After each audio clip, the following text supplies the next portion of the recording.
I shake me and shake when I go up on the water the first time because you know you have to. So Ashley, you select these? I actually did, yeah. Really? Yeah. Have you ever been on any of them? Yes, I have. Every day, even the boats. Mm? Yeah. But you fall off, have you ever fallen off? If I tell you, I shake me and shake when I go up on the water the first time because you know you have to stand up and it's so hard to catch your balance for the first time. But it was actually very fun. Okay. So these are some of the activities that are here at Tapioca Getaway. You can do the paddle boat is actually my favorite, all right? It's a tandem type thing where you just sit down and you relax and you hear the water running in the background and you hear the tree leaves ruffling.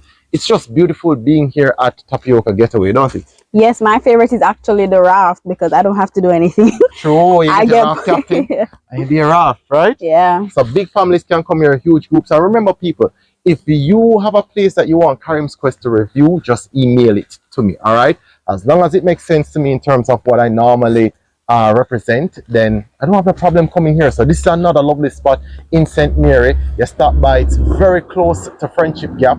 It's a nice, serene atmosphere, a lot of nature around here.